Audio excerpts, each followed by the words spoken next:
sa luto na atong gitakang nga luto. Kanya karon guys kay magstag mantika para magprito na sa taong isda. Laban good jogar. So ayan guys, prito pa mo ay for dagong. So guys, tagal kong din nakapag-vlog kasi busy ang person sa drama. Busy pa din isa guys. Salama safer dala.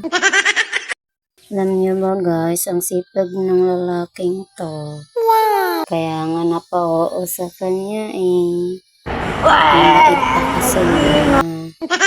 Ang daming alam. Ay sana all talaga sa'yo.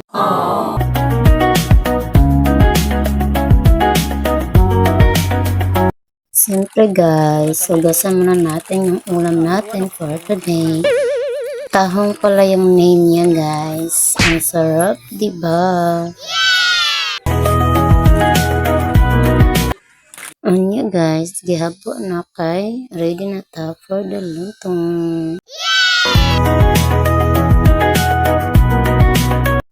Kay adobohon man good na siya guys. O diba ang lami? Anya, balik ta diri guys sa pagprito. Daghan ng naluto guys ay mukaon na ta. For the go na ni. Sipag muna tayo for today's video. Anya guys, naghiwa na siyang mga lamas.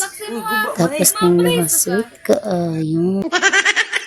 Tapos, itanggal na nila guys kay adobohon naman eh.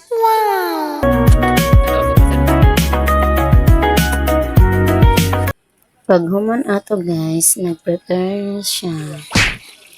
Ayan, ka naglamas. After that, mekas-mekas lang yan. Oh, exciting part. For the go. Kalami ba sa sudan na mo ay cherries.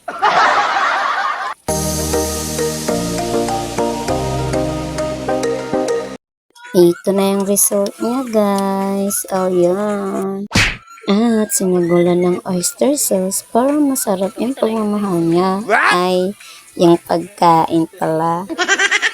So alam niya guys, nag-long video na ako kasi may nag-request. Kaya pagbigyan na natin. Salamat sa always support. Pagkatapos guys, nilagyan ng isda, nalalamlag na yung nagprito ako pang sagol yun. Flex daw ng kapatid. Ready to eat na ta guys. Flex sa akong mga kauban. Akong mga love. Loto na guys. Hi sa inyo. My brother. Flex natin. Hi guys sa mga unta ninyo. Para lagi kayong updated, follow na. Thank you for watching. Bye-bye.